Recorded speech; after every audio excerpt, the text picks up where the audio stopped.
At the New Jersey SBDC Network, our mission is simple: to help businesses grow and succeed. Our consulting, training, and information services make it easier for businesses to reach their potential. Whether you're currently in operation or just starting out, we have the right tools, resources, and expertise to help you succeed.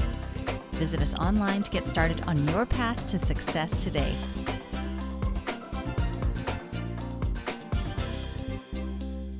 So a pleasant good morning to everyone. My name is Takoa Bell. I am an event coordinator here at the NJSBDC at Rutgers-Newark. And on behalf of Dr. Tendai Ndora, the regional director, I would like to welcome you to our Analyzing Market Opportunities for Revenue Growth webinar. For those of you here that are unfamiliar with the SBDC, it stands for Small Business Development Centers. And here at the New Jersey Small Business Development Centers at Rutgers-Newark, we serve as the premier provider of business training and technical assistance services to established small businesses, startups, as well as entrepreneurs. We are one of 12 centers in the NJSBDC network, and we service those in Essex County. Our center here is hosted by the Rutgers Business School and is funded through a public-private partnership agreement between the Small Business Administration, Rutgers University, and the New Jersey Business Action Center. Our mission here is to help entrepreneurs as well as business owners start and grow sustainable, successful businesses through the delivery of one-on-one business consulting, training, and technical assistance programs. Now, these services are provided to you at no cost and are paid for by your tax dollars. If you or your business is located in Essex County, our website is www.rnsbdc.com, where you can request counseling. On the top right-hand corner of our site, there's a button labeled Request Counseling. So clicking on that button will lead you to fill out information, including the help you are seeking. And within 24 to 48 hours, a consultant will reach out to you for an assessment. For those of you that are not in Essex County, our other website you can visit is www.njsbdc.com. And on this website, you can type in your county and it will refer you to our local SBDC office. Now, for the benefit of everyone attending today's webinar, the audio has been muted and we will be taking questions via the Q&A feature here on Zoom. We do have the chat feature on, but the Q&A feature will just help us to remain organized and have the questions and answers in one designated area. So please feel free to post your questions, and we'll do our best to respond during or at the end of the webinar, okay? And a copy of the presentation slides along with a video recording of this webinar will be emailed to you within 48 to 72 business hours of the end of this presentation, so that you can refer to this information long after the end of the webinar. So now it is my pleasure to introduce to you our presenter for today's presentation, Andrew Fraser. Andrew is the owner of Small Business Like a Pro and an SBDC consultant here at the NJSBDC at Rutgers-Newark in the areas of finance and strategic planning. Now, without further ado, I will turn today's presentation over to Andrew. Good morning, everyone. How's everyone doing today? Again, my name is Andrew Fraser. Welcome to the webinar and look forward to spending a few hours with you, or I guess an hour and a half with you, talk a little bit about business and ways to look at the market and find opportunities for growing revenue for your business. So once again, welcome. We've got a few people here. So just before we get started, let me, let's see, let me share my screen and get started. So do we have, okay. All right, give me 1 second, please, and then we'll get.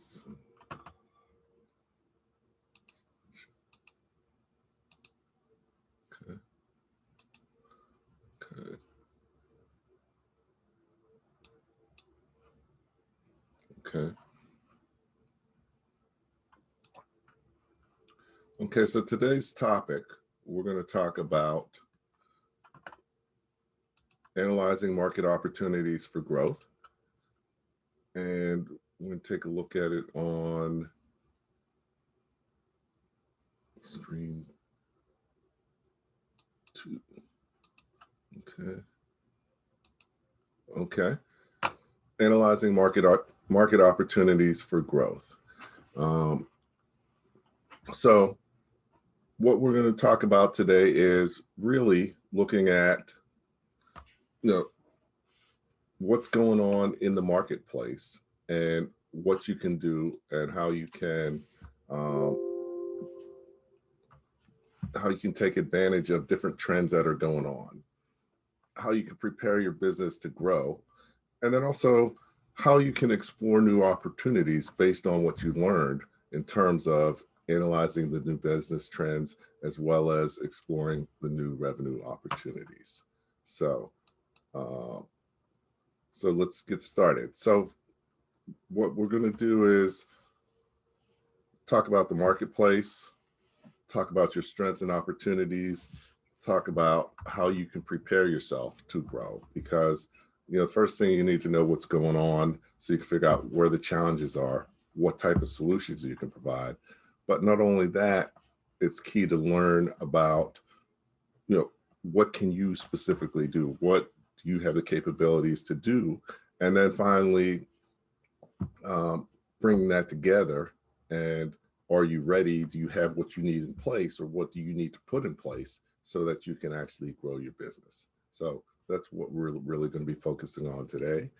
And I want to try and make this a little bit more interactive and see how we can have questions. But before we get started, if everyone could just let me know if you're ready to get started, maybe just put mention in the chat, just type in the chat, ready to go, and we'll get started taking a look at some of these trends and what we can do as far as that. Okay. Great. Okay. All right. So Randy, I see you're ready to go. Great. Okay. Adrian. Okay. All right. We got, okay. All right. Genesee. Great. Welcome. Welcome. And okay. Anaji. Great. Thanks for joining in. Welcome. And let me see if we can, okay. And what I want to do is, I'm just going to add you guys in. So, we have, make it a little bit more interactive. And if you want to ask questions, then we can do it that way rather than necessarily having to put it in the chat. And feel free to, if you have your camera on, feel free to, interact that way. Just makes it a little bit more of a live interaction as opposed to just a lecture. Because really this is about trying to share some things that could be helpful for you. So as we're getting started, can you tell me, it helps to know sort of where you are in terms of business. So if you have a business, can you just tell in the chat, put in business. If you're thinking about having a business, just type not yet. So if you're in business or not yet, that just gives me an idea of sort of where we're focusing on. Okay, in business, Randy. Okay.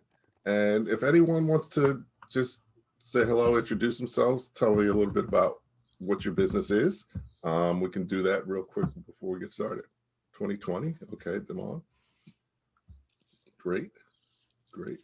Okay. Okay. In business is 2020. Okay. All right. So fairly new. Okay. Azale, in business since March 2020. Great. Great. Okay. And I don't mind sharing if you can hear me. yes, I can hear you fine. Great. Okay, so I'm Adrian. I apologize. You might hear the heat going, but I am certified end-of-life doula. Okay. And most people don't know what that is. And so I always get something out of my trainings that I attend, but maybe not as much as others because it's such not brand new, but new in the sense that most people aren't aware of it. It takes a certain person who understands that there's non-medical assistance available at life. But so I'm always looking to get ideas on how to grow that and how to. It's a lot of education on my part, but I'm looking to see what you have to offer as it relates to that non-medical, emotional, physical, spiritual assistance, because people don't even identify that they're dying, right, or they're close to dying, or like their last breath is closer than sooner rather than later. So that's what I'm looking to kind of hang and see what I can get from you. So I appreciate you sharing your expertise with us today. Okay, great. No, I'm glad that you're on as well, and thank you for sharing. Anyone else want to share a little bit about where you are and what your business is and what you're looking to learn? Hi, I'm Damon Cook. Okay, Damon. I run Cook Consulting Group. This is a staffing and recruiting firm for diversity candidates in cybersecurity. So my background is cybersecurity. I'm trying to improve the awareness in our community about people who just don't know it as an option for a career. And it's changed my life as a cybersecurity professional. And I thought that I could help folks on this side of the desk rather than being an analyst. So things are going well in the first 6 months or so, just trying to get a little bit better and be more efficient. Okay, no, great. No, that's a great area. It's going to continue to grow forever. I mean, unfortunately, we're going to keep needing more cybersecurity, but it does create opportunities. So great. Thank you for sharing. Okay. All right. And anyone, we got time for one more person. Anyone else want to share? Doing? Okay. My name is Campanella Godfrey, Jr., and I have a tax preparation, bookkeeping, notary service. And my main goal is to really just help individuals in unrepresented neighborhoods have understanding of financial literacy better. Okay. That's very important, and it looks like you're going to be really busy coming up soon, because this is your time of year, especially from the tax prep. So, and that's a good business to be in. I had looked at that.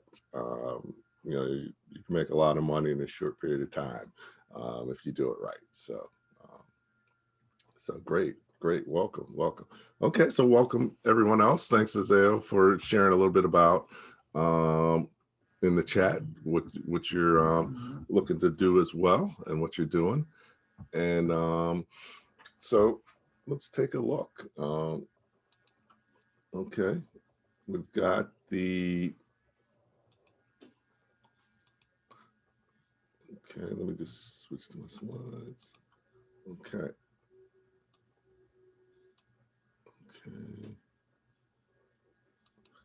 All right. Everybody see my okay, slides okay. All right, so then, as we mentioned, today's webinar is brought to you by the New Jersey Small Business Development Center and out of Rutgers-Newark. And my name is Andrew Frazier, and I work with the center as far as doing training and business counseling. I'm background as an entrepreneur, started out as a paper boy, but also have corporate experience, studied business, done investing, done training, an author, speaking, but really over the last 12 years, I've coached over 500 entrepreneurs and business owners one-on-one, and really working with them to help them grow their business by focusing on their business strategy and their financial management sides of the business. So, I come at it from that approach, and what we're going to do is talk a little bit about really what's going on in the environment. A lot of things unprecedented going on over the last couple of years that have really made a huge change in the business landscape. So, because of that, we have, many things that are challenges for business owners, but also whenever there's challenges, it creates opportunities. So there's also opportunities that are available to you. So let's take a look. First we've got the coronavirus. It's came on the scene. We're still reacting to it. And, even though we're almost a year in, it's still uncertain exactly where everything's going to go. And things seem to be on the rise in terms of cases and deaths and other things. So, but we do have the vaccine on the horizon. So, really, it's important to sort of be flexible and understand that things are changing in the environment, and we have to be flexible and look at that. But understanding your environment is key. We've also got the global financial crisis. We're not seeing it quite as front and center stage yet because we're still dealing with the global financial crisis and other things. But because of what's going on with the virus, because of the impact that it's having on businesses and people and governments, there's going to be a financial impact that we haven't really seen yet. I mean, definitely on the individual level, many people are struggling a lot more. Many governments are running out of money, but the focus hasn't been on that yet. But we need to keep into account and think about, when we're planning, what could the likely impact of that be?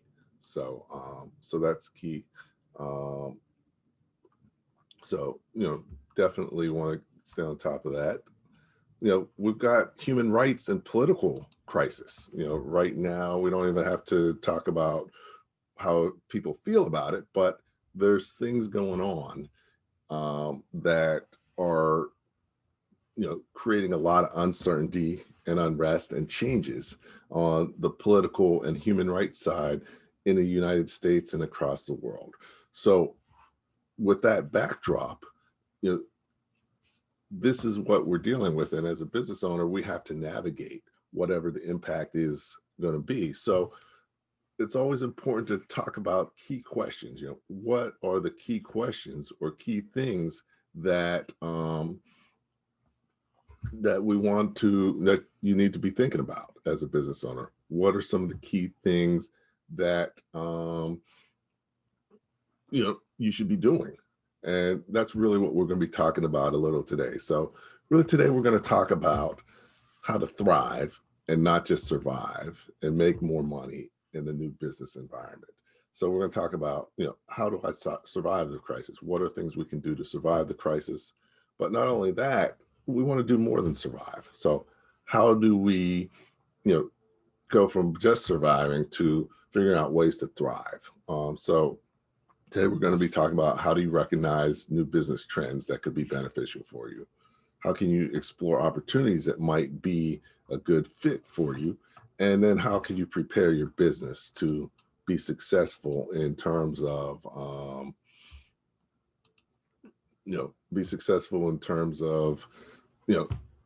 taking advantage of this. And, this is just the start, but, this is where you should start. And then from there, once you have ideas and you want to work on your strategy, you want to work on your business plan, and then you want to implement successfully. But, the first part is, figuring out what's going on and where you want to focus. So that's what today is all about. So, the first thing is, what's going on? And like I mentioned, challenges create opportunities for businesses. So, we have plenty of challenges out there, and, we should look at them not necessarily as a problem, but as an opportunity. And, I can't remember who said it, but it said, never let a good crisis go to waste, because generally during a crisis, during challenging opportunities, challenging times, that's when many successful businesses are formed or launched. During times of change like this, people make you know, in business or make the most money. It's the good opportunities to make the most money, but also lose the most money. So what's the difference between the winners and losers? Why do some people make a lot of money during these times? Why do some people not? And there's really three key things that it boils down to, and from what I've seen. And, you know, so these are three key things to keep in mind. Number one is being proactive. You can't just wait around and see what's going to happen to you. You have to be proactive and, you know, move forward and look at ways that you can move, you know, adjust your business. So you have to actively seek opportunities. They're not just going to come to you and fall in your lap, and you have to be able to recognize them and understand them, understand how to take advantage of them. You also have to be creative. You have to be willing to do something different than you've done before. You need to be able to think about things and look at challenges and look at opportunities in different ways. And you have to be creative in how you come up with solutions to the problems that other people may have. And then finally, you have to be flexible. You have to be responsive to customer needs. You need to be able to work in different ways than you've worked before. You need to work with different partners or work for different people than you've worked with before. So really it's about, you know, number one, you got to be proactive.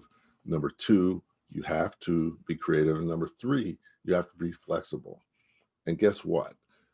That's exactly what small business is. So this actually is an opportunity for smaller businesses to really have an advantage in certain ways over larger businesses.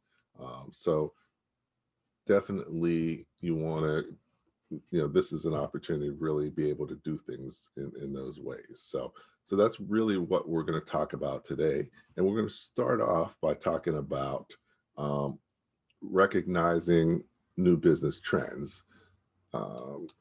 So, you know, as far as business trends, there's a lot of different trends and a lot of different things that are going on around us. So, you know, thinking about and looking at these trends is key. So let's take a look at, you know, how do we look at trends? And what do we want to do? So, you know, for that, we can look at, you know, number one, you know, what's happening in the future. I mean, the environment's changing rapidly. What are our expectations for the future? Of course, nobody knows what the future holds or what it's going to be, but you can think about and look at and project or predict what you think is going to happen, and put, you know, develop a plan or a strategy based on what you're expecting to have happen. So, you know, that's the first thing, is we got to look at what's happening now, and based on what we're seeing now, well, how do we think that's going to affect what's going to happen in the future? So, you know, the first key thing is you want to look at, you know, what are the wants, needs, and desires that people have, because, you know, that's something that's changed a lot during the crisis. You know, there's certain challenges that people had that they no longer have. There's certain needs and wants that they no longer have also, but there's also new ones that no one has a solution for, or they need better solutions for. And that's really where the opportunities are. So looking at the trends and how they're creating new problems to solve, how the demand is changing for different products and services, and how certain older problems are no longer relevant. And you have to figure out where you and your business fit in terms of that, so that you can figure out the best way to move forward. And, you know, when I look at trends, you know, there's really 4 key areas of trends. You know, there's trends, all kinds of trends going on, but there's really 4 key areas of trends that we're seeing in, you know, or four key ways to look at it. And, you know, one of them is on the home front. You know, because of the crisis, since, can't believe it, in less than a year, um, life has totally changed for everyone on the planet and mostly every business on the planet. So, first from the home front, everybody's home life is different, different trends. A lot people are spending more time at home. A lot more different things going on the home front. Also, the work front, work is different now. A lot more work is virtual. It's not, you've got social distancing. You got a lot of good things going on the work front, and a lot of changes. So understanding those and how that affects you and your business. But not only that, on the health and safety, you know, you've got a lot of different things. People are looking at health in different ways and their safety in different ways. And then, a lot has been going on in terms of information and analysis and a lot of trends, but a lot of them have been even accelerated, and things that were moving in a certain direction, um, virtual work, a lot of things, the trend has even moved faster in that direction. So looking at, okay, what is the change going to be? Um, you know, what old ways are going to still be here? What things are going to be different? And how's that going to affect you and your business? So, let's just chat a little bit about, you know, how some of these trends may be affecting you. So, um, everybody here's, got a work life, got a home life. So can you tell me, actually, maybe even in the chat, put, how has the crisis changed your home life? What are you doing different at home than you did before? And, uh, because, when we look at the home front, um, one thing, a lot of people are spending more time at home. Like me, a lot more people are working out of their home. So, that requires different, different things. A lot more people are, I work with a computer manufacturer, and, actually they, their their business has grown significantly because a lot of people are buying new computers because they're home and they need to upgrade. Um, you know, PJs in the bed, definitely Zoom allows you to do a lot of different things that you may not have done, um, and, or been able to do. A lot of people are saving money by not going out. Great, definitely. Okay, Adrian, parenting efforts have paid off. So, you made the investment. So excellent. And yeah, definitely another one, scheduling time to do work. It's different working remotely than working in the office. You have to manage your time differently. You need different tools. So as a result, these changes have changed behavior. They've changed demand. They've changed different needs. And all those require solutions. And whoever has the right solution and the best solution, and communicates it at the right time, that's where business opportunities are created. Um, so, just looking at what's going on in the home front. But not only that, looking at what's going on in the work front. There's many businesses out there. Even if you're open, you have to be prepared for safety. So you have social distancing. So what other things does a business need to do for that? They need different types of cleaning and more often. A lot of places have safety shields or whatever that they've purchased, or plexiglass, or spacing things out. But looking around and seeing what's going on and where there's needs.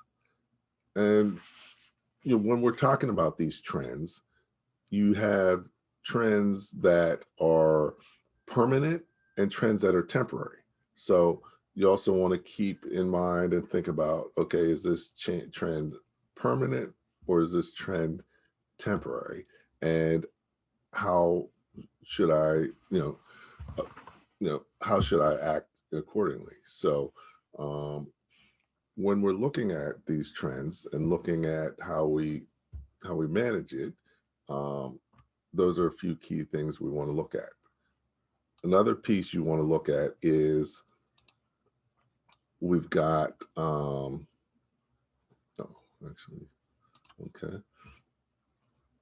we've got health and safety. So on the health and safety front, we have,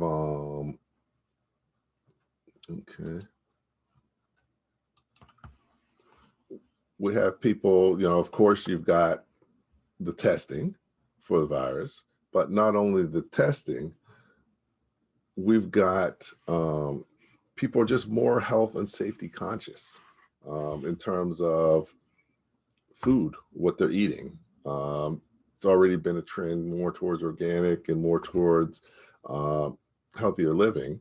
How does that affect your business? How does that create business opportunities? What are some things some trends that you're seeing? Also information analysis, data analysis. Data is becoming more and more important. One of the key things is content. Most people, there's like incredible demand for good content. There's just not enough of it out there. As you can see, people have more time, they're spending more time at home, they're looking for more content to consume, whether it's for entertainment, for education. So, figure, if you're able, depending on where you are, that may be something to look at as well. So, really looking at these trends and seeing how these trends are affecting you. We don't have enough time to go through all the trends and all the things, but I at least just want to encourage you to look at, okay, what are the trends affecting me and my business? And, how do we learn from it? How do we benefit from it? So looking at trends around you, and really what we're doing is we're looking at the trends around us so that we can discover opportunities where there's a fit for a trend, a need, want, or desire, and what we're able to deliver. So we're going to take a look at now that we've looked at the trends, how do we turn a trend into an opportunity? How do we determine if it's an opportunity? So what we're going to do is, the first thing we're going to do is look at key trends that are affecting us. What are the trends that are affecting our business right now? And then understand, are these trends positive or negative for us? Okay. And once we know that, then it's easier to figure out what direction we should move into. So should we move towards doing more of what we're doing? Should we look to do something totally different and pivot? Or should we do something in between and sort of just tweak things as far as where we are and what we're doing? Then we'll look at our personal strengths. How do you know, understanding your strengths will help you know what other things you may be able to deliver beyond just what you're delivering now in terms of on the personal side as well as on the business side. And then really what opportunities does that create? So let's first take a look at, how are the trends affecting us? Okay. So you've got different areas of impact that you may have. You've got your demand. How has your demand been affected? Do you have more demand for your products or services or less, or is it about the same? So that's the first thing you want to assess. What are the trends that are driving it? So depending, one of the businesses I know was close to going out of business. They manufactured plexiglass, but since the crisis, they've been busier than they've ever been before. So, really the trend of the need for plexiglass barriers and other stuff has really driven demand way higher. So, from a trend on the customer demand, it's very positive for them. On the other hand, you've got retail outlets where if you're just selling in the store, there's a lot less foot traffic. So their demand is much lower. And depending on where your business is, but think about where your business is. How has your demand changed? Is it changed positive? Do you have more demand for your products or services? Is it less or is it about the same? So if you can, put in the chat, if your demand for your products and services is greater, put more. If less or the same. So yeah, just think about that. And if you want to share that in the chat, that would be great. But as you'll see, every business is different. Some businesses, they're doing way better than they've ever done before. Some businesses are doing worse. Some businesses are doing about the same. But that's just on the demand side. You also need to look at it on the competition side. Okay. How has competition changed? Is there more competition, less competition, about the same? And what trends are driving that? Okay. Are your competitors going out of business and you're still there, creating less competition, or understanding what are the trends happening and what's the impact in terms of competition. Third area is you want to look at your variable costs. So your variable costs, these are your costs of delivering your products or services. Are they going up? Are they going down? It's important to understand that because you need to make sure that your business model stays viable. Many places, because of COVID, you may have to add additional costs to doing business, whether it's delivery, whether it's safety barriers, whatever it is. How are your costs changing? Are your material, is it costing you more to get products or materials? Because you have to look at how is this affecting your profitability, and are there things that you can do for improving it? And the same thing on your fixed costs.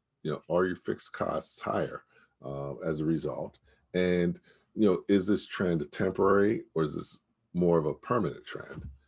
And then finally looking at, okay, overall, is our situation better than it was a year ago, worse, and why? What's driving that?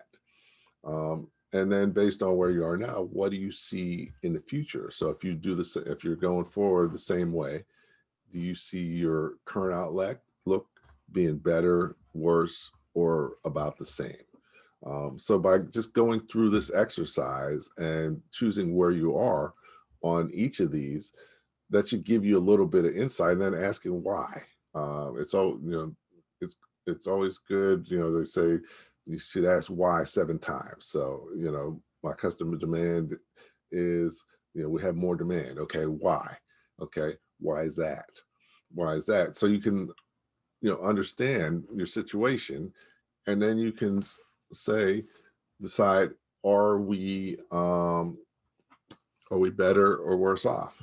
So, no matter what type of business you are, you should be able to examine your key trends and look at, how that is affecting you to understand the trends.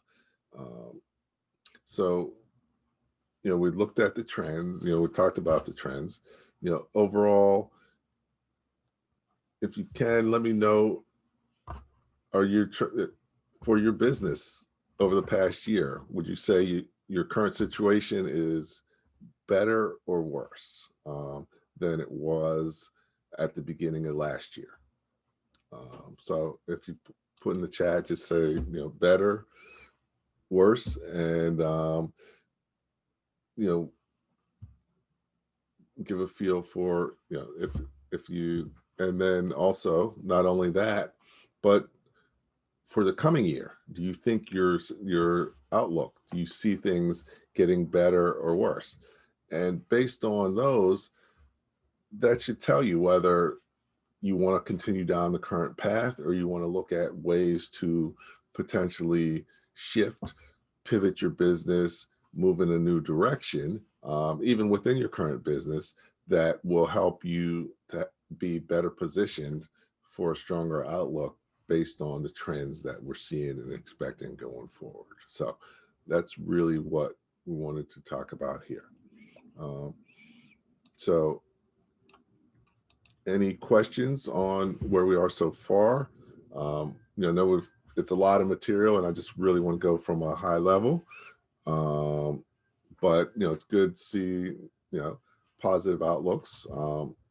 Definitely, Adrian, great point that, there's going to be a lot more need going forward for the non-medical assistance. So, okay. And then Randy, okay, you pivoted to PPE to get revenue. And that's great because, many people have done that. And as a business owner, we talked earlier about being proactive. If you see there's an opportunity and you see that you can provide for that need, as a small business, you can move quickly to do that. And it's good to see that you had done that and moved into PPE. I know quite a few businesses that have done that. Actually, one of my friends has a business that does hair accessories. And, of course, with the pandemic, people's focus on their hair hasn't been what it usually is. But, that being said, they created fabric hair accessories and were able to take that expertise instead of sewing hair accessories, but sewed masks. And that actually became 80% of their sales. So, so that's cool. Okay. Yep. And, definitely pivoting there. Okay. So,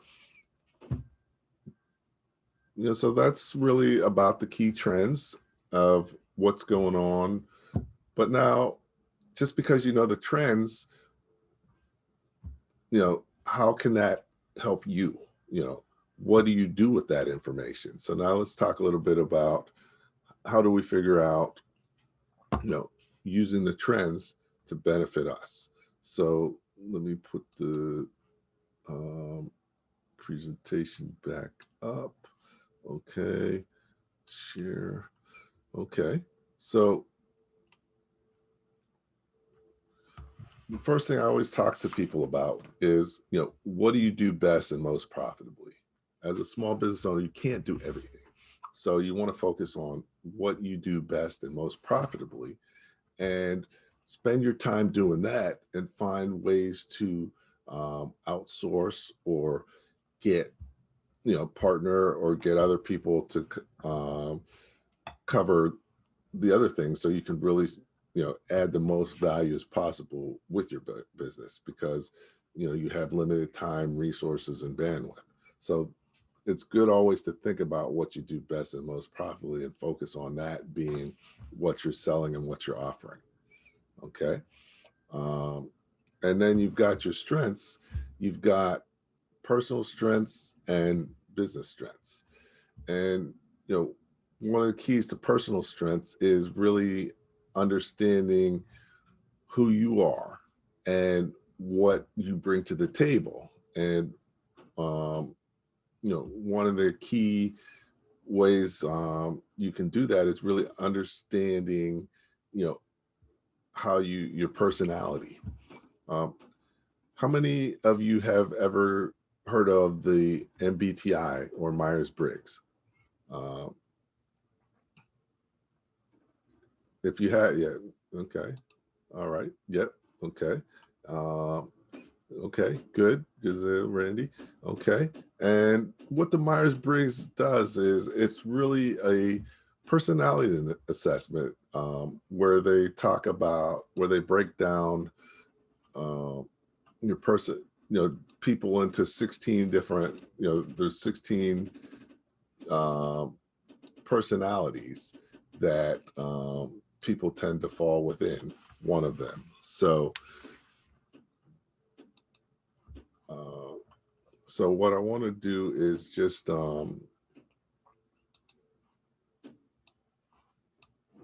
show a short video that tells you a little bit about the personalities, because understanding that and understanding about this tells you a little bit about kind of what you're strong at and what you're good at, and good areas to look at potentially for opportunities. So let's take a quick look at one now. Okay.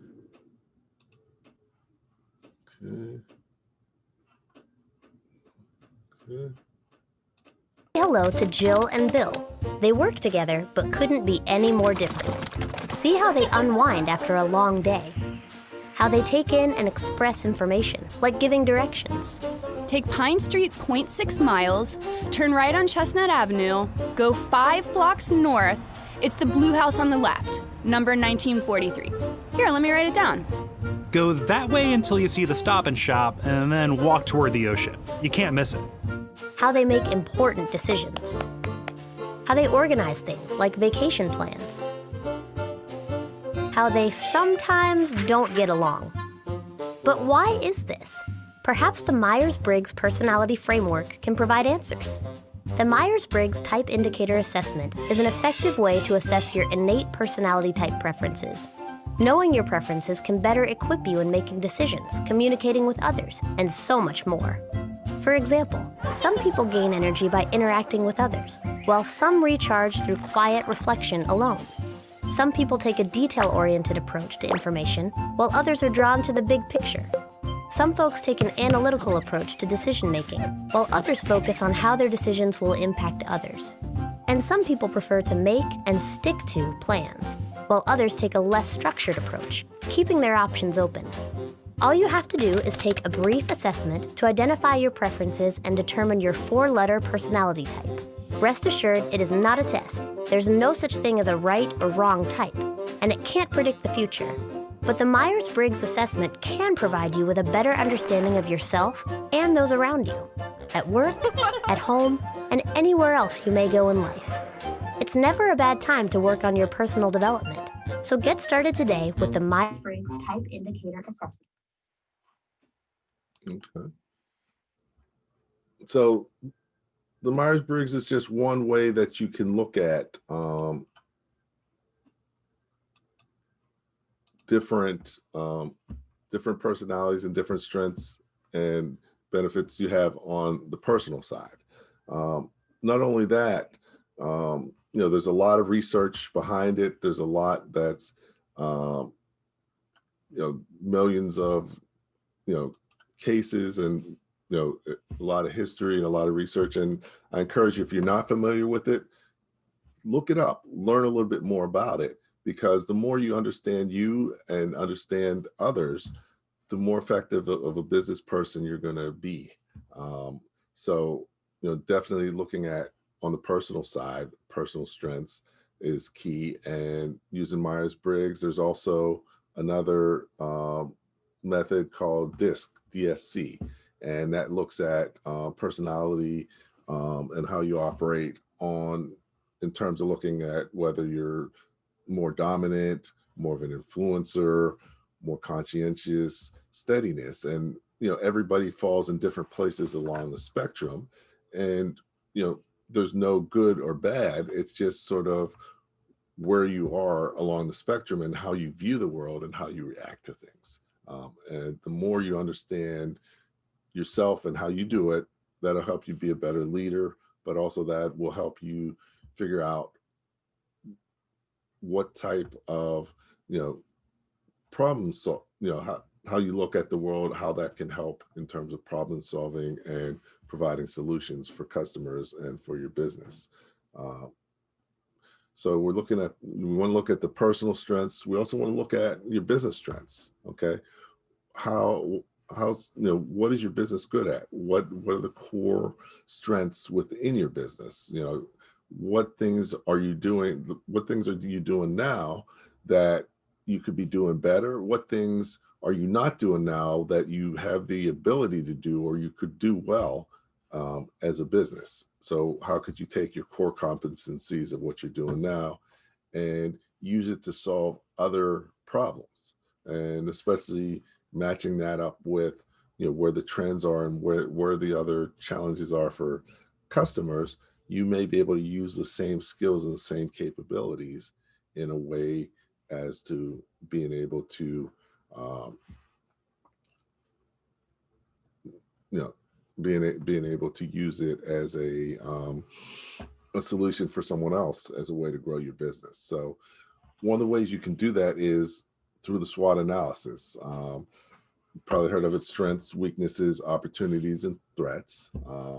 And really what you're doing is you're looking at your business from different directions. And, of course, the SWOT analysis is great, but, during this time, you really want to focus more on your strengths. Go into your strengths. Where are your strengths? Also looking at where are your opportunities. But, looking at what you do well, looking at what's going on in terms of trends, and, are there other things that you do well or can do well that are needed now more than they were before, or even needed now when they weren't needed before? So, doing an analysis of your business, what strengths do you have and how can you deploy them in different ways to grow your business? You can also look at not just your SWOT, but, there's a, what they call a 5 forces analysis. And, I'm just introducing these to you so you can sort of get a feel for them, but definitely take the time to, do some searching on the internet and research and other things. You can learn more about them. But, the 5 forces is good because it really looks at your industry. So, the SWOT is more focused on your organization. 5 forces is a little bit more on your environment and looking at in terms of, okay, your industry. How easy is it for others to enter, because that makes it easy for you to have more competition. One of the trends now is more and more people are going in business either because they want to or because they have to. Are they going to go into business doing what you do? How easy is it for them to go into business doing what you do? So, understanding that dynamic. Okay. Understanding, looking at, okay, what is the bargaining power of your customers? Are they able to set the price? Are they the ones driving the deals, or do they not have much power and they have to take whatever pricing that's offered? What's the bargaining power of suppliers? Do you have, how impact is of suppliers, and then substitutes? Okay, what types of products or services could someone possibly choose as opposed to yours? And what are the threats of that going forward? Technology is really making a big difference in terms of a lot of industries, just changing how people do business, what people do. So, threat of substitutes is key. Looking at, on your end for what you do, who else could your customer choose as opposed to you, as opposed to what you're doing? And also, how could you be a substitute for something else that other businesses are providing? So, looking at your business and then looking at the industry is helpful as well. And really, the goal is to match up your key trends. What are the trends that are going on with your personal strengths? What are your strengths? And then your business strengths and business core competencies. And where those all line up, that's where the real opportunity is for you and your business, and the opportunity to grow.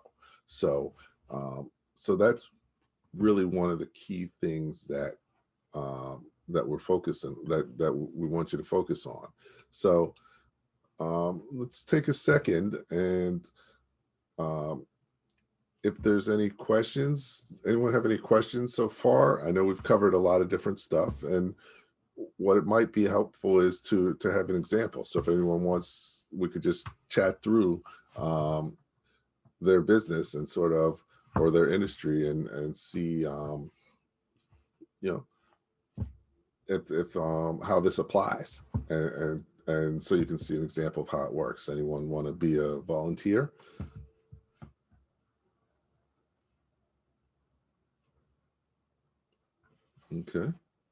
Okay, all right, so feel free.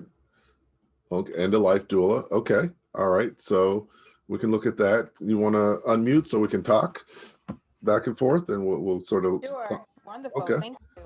All right, great, Adrian. Okay, so end of life doula. So, you know, I'm fairly new to learning about doulas. Actually, I'm working with someone who's a beginning of life doula. So, but if you'd asked me 3 years what a doula was, I would have had no idea. So first, you want to just explain to people what being a doula is and what you do. Sure. So it's sort of like twofold in the sense that part of what I do, which is not really my focus, is probably not the profitable part, but I kind of do it because I know people need it, is getting people's paperwork in order. And Mm-hmm. so, like it's not a template, people need to understand what's involved in the processes that they sign off on. Like, I want this, I don't want this. A lot of people don't even know what they are. It changes. What you want at 20, 40, 60, 80 is different. If you are 79 and one day away from 80 and you have a grandchild on the way, that may change too. But then what I mostly do is, once you have advanced stage illness, and I've learned not to use the word terminal because people don't like that, but once you have advanced stage illness, I come in and I provide first, if I'm able to come in at the shock phase, I just sort of give people control because they just lost control. If I come, and then I go into like the stabilization phase where I will, um, just answer their questions, um, help them work out their issues, bring resolution to things so that way it doesn't deter them later on. Whatever it is, we plan what they want their last breath environment to look like. Do you want smells? Do you want the kids running on the floor? Do you want to leave remembrances behind? We create life reviews so that way you know that you're not just this illness. And then when they go into that active dying phase, I just, like hold their hand through it, provide the support for the patient and the loved ones. I am the eyes and ears for the hospice team, just making sure that whatever needs rise up or whatever they got buried down that I think is going to hinder that person who's actually going to take their last breath soon, that I just help bring that out so that way the environment is smoother, clearer, and the transition becomes easier. Okay, great. No, thanks for sharing that. So now let's take it through the template that I laid out. So right now, so would you say demand is more or less for your services these days? So I would say it's more, Okay. because what happened with COVID is that people who did not have COVID got swept into that same bucket as those who had COVID. So they lost a lot of their rights and their abilities to make decisions. They were just taken away and nobody had access to them. They didn't know they had the right to remain in the home and different things like that. But it still goes back to education, right? I see that there's an increased need. I'm not sure that society has quite caught up on that. Well, some people have. Like, there are people who understand that there's that non-medical assistance, but most people, like you said, just Okay. look at it as a medical event, and it's really more than that. Okay. No, that's important, and that's key. But you can see the trend. What's going on with COVID, how that's impacting your business. Okay, from from a demand standpoint, but also if you look at it from a competition standpoint, does it seem like you have more or less competition now? I would say that I have less because if people rely on the medical field is so strained right now that and they know what it feels like not to have somebody holding their loved one's hand. And so my hope is that it will translate to, society is just, we're built different. People move away, they don't come back from college, they're working, they have children, they have that caregiver, sandwich caregiver. So Okay. I would say that I would like to think that people realize more, they applauded the nurses who stopped working to hold their hands, right? Okay. Yeah, who Hmm. went into the rooms with the people with COVID. Okay. So now, okay. So then, you creates an opportunity. The trend is positive for you in terms of competition because there's more room and more demand. So now your costs, you know, has your cost structure changed for being able to deliver your products and services? How has that been impacted? Yeah, I don't see there really hasn't been much change. Okay, so do you usually travel to be with them? I do, yes. Okay, and I guess you still got to do masks and other stuff. Oh yeah, so I guess in that sense, yeah. So there's more PPE. Um, I guess there is a little bit less traveling because I can meet some people on a computer. Um, at certain parts of it now we can meet virtually. Hmm. So you really got to think about those things. So yeah, I don't know if there's going to be an effect on insurances at all. Like my workers' comp. I don't know if I don't know enough to know to predict whether or not, as far as the insurance I cover for my clients or myself, are going to change because eventually because of what happened with COVID. So if you have any insight on that, I'll take it. Okay, and we don't necessarily have the answers, but the key is you got to look at the little things that could impact your business, because a lot of little things can add up to a big thing. So just understanding the key trends and key things that you should be preparing for, looking at, or focusing on. So you look at your costs. So would you say 2020 was a better year than 2019 or a worse year than 2019?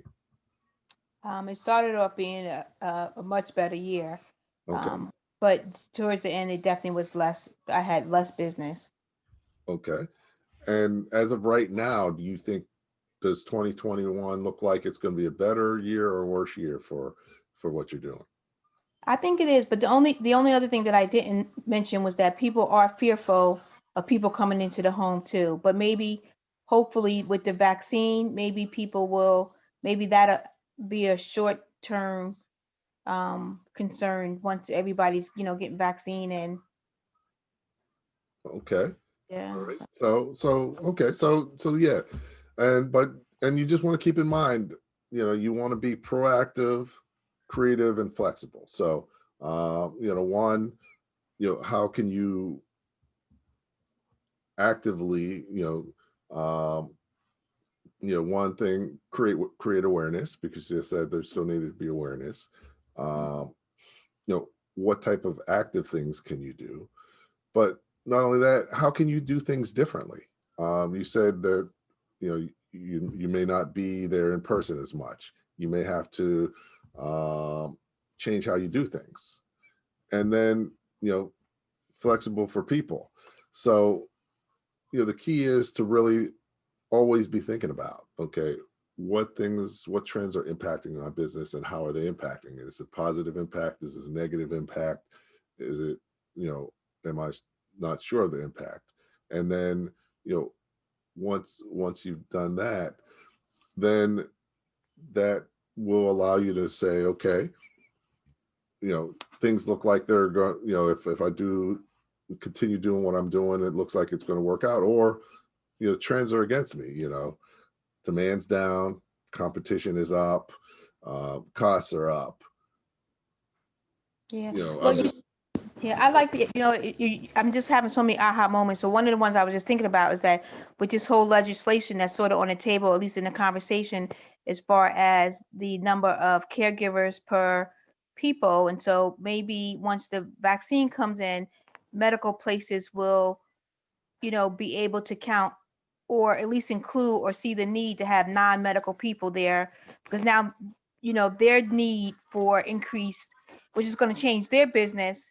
So to have an independent person come in and still provide support may also, is another area for me to really focus on.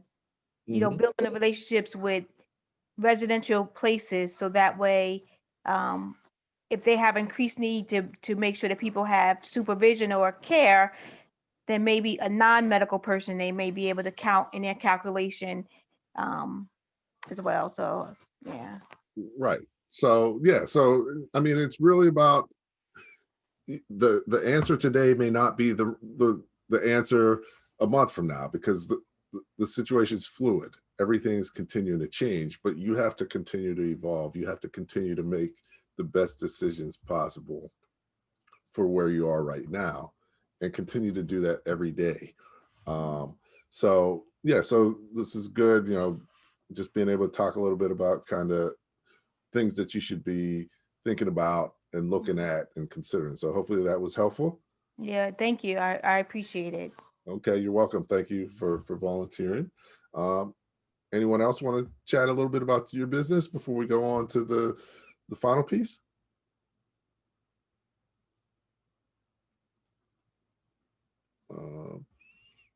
So, okay, but really, the goal is to sort of lay out these tools so that you can analyze and think about how you can be more flexible, more proactive with your business.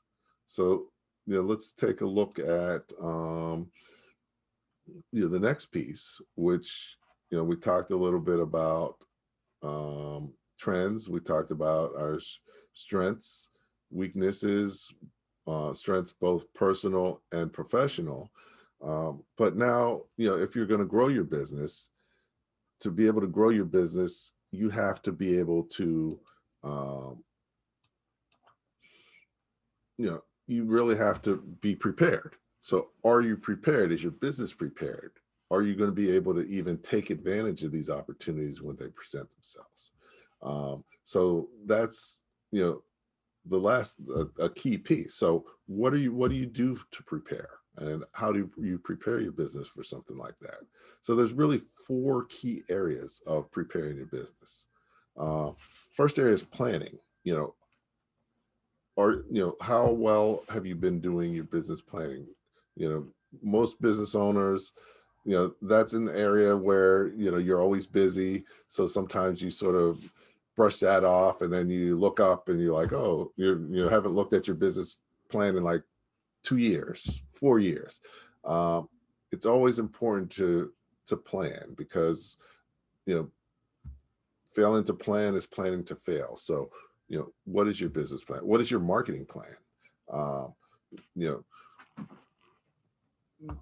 Working on these things, using planning as a way to lay out what you're going to do and your goals and how you want to achieve them is key. A lot of times you end up just doing things and you're more winging it rather than following a plan.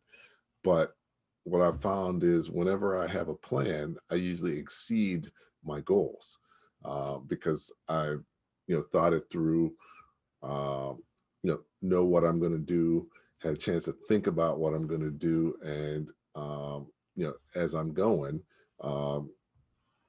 So now's a good time to do more with your business planning. Also, marketing. At the end of the day, your job as a business owner is to be a marketer. So it's important to be the best marketer you can, because your job is to bring in sales and profitable sales to your business. So, do you have do you have what you need to have in place to market more effectively? Third one is capacity. Do you have the capacity to even take on more business? So if you got more business, could you handle it? If you got 15% more business, do you have the capacity to deliver on it? So, setting that up, and then tracking. You need to track how you're doing and see how things are going versus your plan, and understand your performance have measures so that you can make better decisions and see if things are on track or off track, and make sure that you make the adjustments you need to keep things on track. So, these are the 4 key areas of preparing your business for growth. So you got to plan, you got to market, you got to build capacity, and you got to track your performance. So each of those is key. So, planning, what does that mean? Your business plan.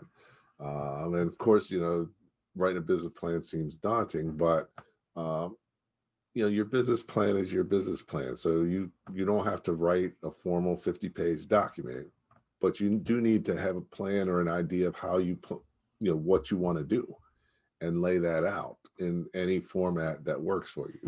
I usually use PowerPoint for my business plan, but you could just use bullet points. It can be as simple or sophisticated as you want it. But the key is you need to do it, and not doing that puts you at a disadvantage. And it keeps you, it doesn't allow you to be as prepared for growing your business. So planning is key. And the most important plan, so if you have one plan that you're going to work on, it's got to be your marketing plan. At the end of the day, your success as a business owner is going to be based on your marketing plan and how well you market your business. So, so you want to focus there. And there's actually a book that I highly recommend for small business owners on marketing, called The One-Page Marketing Plan by Alan Dibb. Great book. I don't have any relationship to him. I don't know him. But I read his book. I listened to the audiobook, and it's spot on, because a lot of marketing is focused on larger businesses, but the solution or the successful marketing for a small business many times is actually the opposite of what a large business needs to do. So the book is called One-Page Marketing Plan by a guy named Alan, Allan Dibb. And you'll find it real quick and easy. But as a small business owner, that's a way to get your understand, learn more about marketing the right way for a small business, and be able to create a marketing plan, something effective in one page. So, hopefully you check that out. I'm sure you'll find that worthwhile. So the first part is planning. So beyond planning, we also want to market. Marketing is key. So what are you doing for marketing now? Given the crisis, a lot has gone virtual. So at a minimum, you need to make sure that your marketing, your online marketing presence is set up, and you have a presence online, and that you take advantage of opportunities online. That's not to say that all marketing has to be online, but you need to at least have you need to at least have a certain level of online capability and capacity. And the most important thing you can do as a business owner is you want to start with LinkedIn. If you're not on LinkedIn, if you don't have a LinkedIn profile, start there, get one. If you have one, strengthen your profile. Make sure you have a picture. Make sure you're communicating things about your business. Make it multimedia. Add pictures, add videos, because if someone's going to do business with you, it's likely that they're going to check you out on LinkedIn. So think about your LinkedIn page as if you were meeting someone for the first time, how would you want them to see you? So, usually you want to comb your hair and put on something nice or whatever. That's what you need to do with your LinkedIn profile, because that's, number one for business owners. So, having a profile, but also using that to build relationships, because that's what LinkedIn's set up for, and building your networks. And, that's a longer topic in itself, but all I can say is make sure you at least have a presence on LinkedIn that's decent, and use that as a way to build your relationships, build new relationships, and strengthen current relationships. Beyond that, it helps to have at least a minimum presence and a profile on all the major places. So we're talking about Twitter, Facebook, Instagram, Pinterest. Doesn't mean you need to spend a whole bunch of time on any of those, but at least having visibility there is helpful. And then you spend the time wherever your target market is or where your customers are. So, so you want to, social media is one, but the other side is you want to build your email list. You want to, there's just many things that you want to do as far as setting up the basics online. You want to have your marketing plan and all those things. So, marketing's the second piece of being able to grow, because you can't grow if you're not making sales. And if you're not marketing well, you're not selling well. So, having your marketing together is key. So that's number 2. Number 3 is capacity building. Okay. It's nice to be able to want to grow your business and want to make more money. But if you don't have the capacity to deliver the product or service to, once you have the opportunity, then it doesn't matter. So before you get to not having enough or any capacity, you need to think about how you're going to create the capacity that you need to grow your business. So, there's a limited number of hours in the day. There's a limited number of things that you can do. How are you, how can you, what are your backup plans? If your business grew 50% next week, could you handle? What would you need to do to be able to handle it? So you should have a plan in place and know how you're going to do that. So when the time comes, you're able to execute. Because one of the most challenging times for businesses is when they're growing. A lot of businesses go out of business, not because they don't sell enough, but also because they sold too much too fast and they weren't prepared. Either they couldn't deliver on it, they ran out of cash because they had to invest money before they were getting money in. So, figuring out what you're going to do as far as capacity is key. And then the last one is tracking. It's important to measure what you're doing. You have your plan, your goals, you measure and track how you're doing versus your goals, so that you can, so that you can make little adjustments along the way if things aren't going as planned, rather than finding out at the end of the day. So that's key. So yeah, Kimmy, definitely you can sell yourself into bankruptcy. And that's why it's real important to understand your costs relative to your price, because many small businesses underprice. And, with COVID and other things, your costs can go up. And, if you're not careful, your costs could end up more than what you're selling it for. So definitely you want to be careful of that. So yeah, so tracking is key.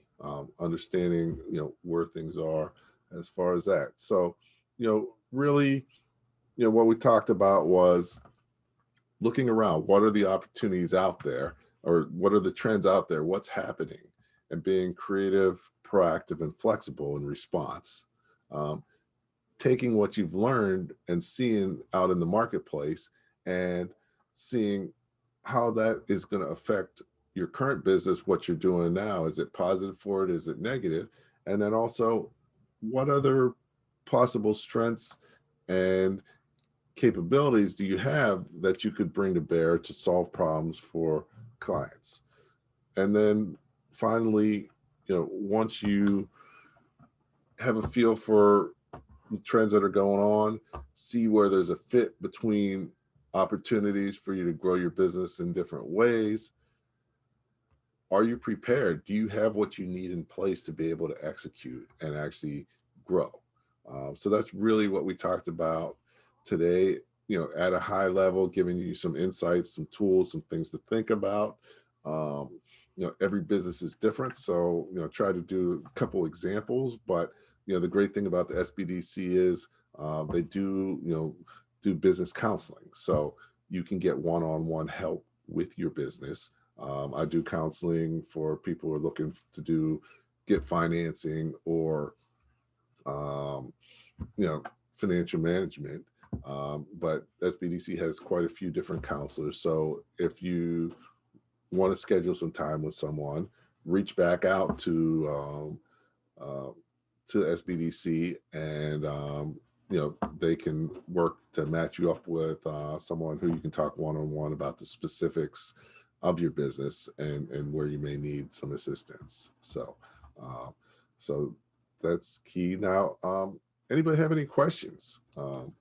We covered a whole lot of stuff, and hopefully, you kept up or somewhat caught up and taken something valuable away from it. We'll have the slides, and I guess they'll make the video available as well. Any question? Anyone want to ask any questions while we have a few minutes?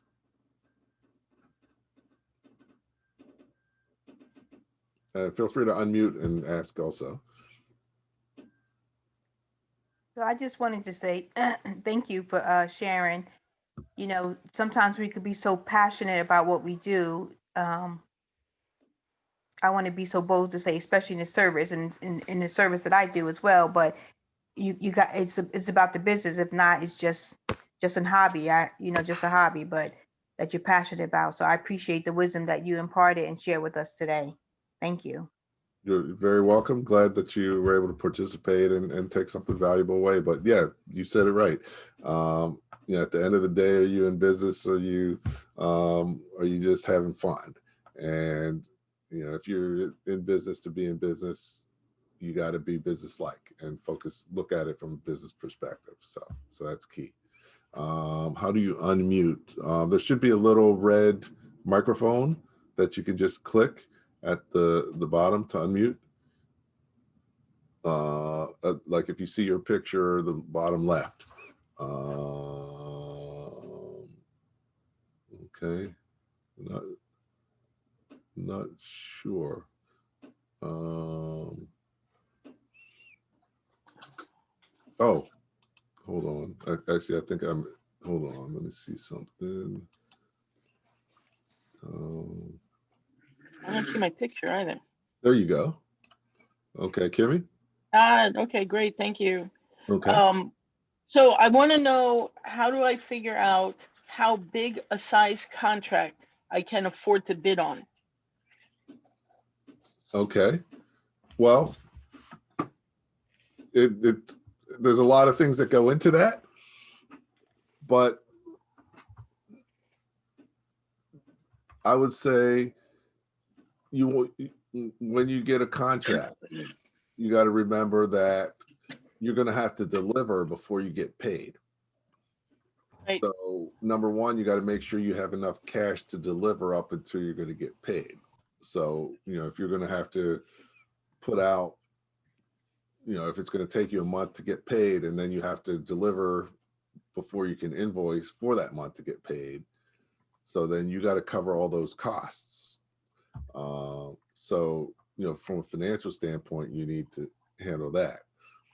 From a work standpoint is, do you have the team that can deliver on that? Is it going to take 1,000 hours? Do you have people who can devote the 1,000 hours?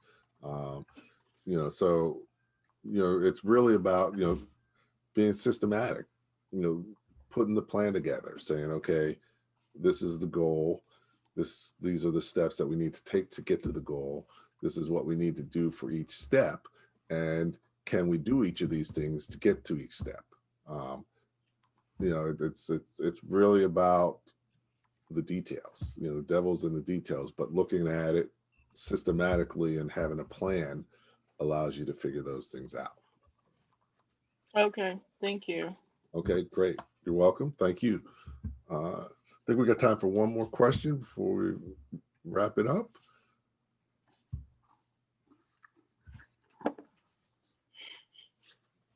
Okay, cool. All right, but yeah, hopefully this was helpful. We're going to be doing the second part. The next session is, I guess, doing 2 webinars today.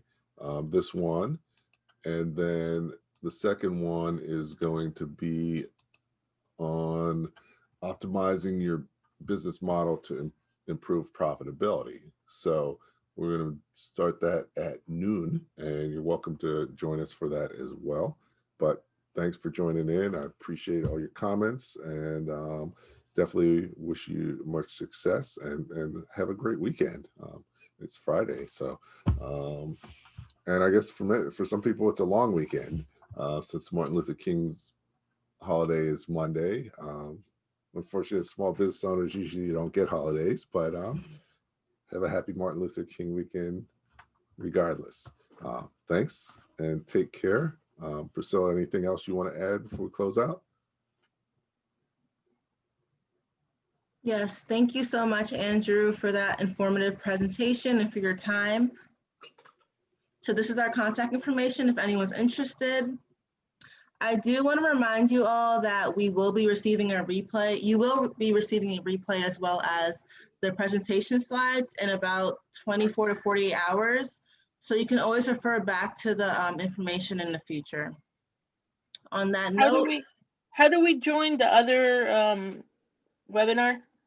Actually, I'm going to put right now in the chat. Let me just, I'm going to put it in the chat, the link that you can go to so that you're able to register for the upcoming webinar that's happening in like 30 minutes, also with Andrew Fraser, as well as register for other events that we have in the future, okay? Thank you. You're welcome. So on that note, we'll begin wrapping up. After this webinar, you should see a pop-up in your browser. It's a survey, and I would really appreciate it if you can just take a few minutes to complete that. It really will help us just to adjust our presentations, as well as just give us some information on what kind of assistance you are needing.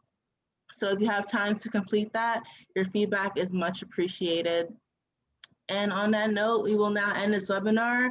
I want to thank you all for taking the time out to attend and for participating. And we look forward to seeing you at our future webinars. Have a great day, everyone.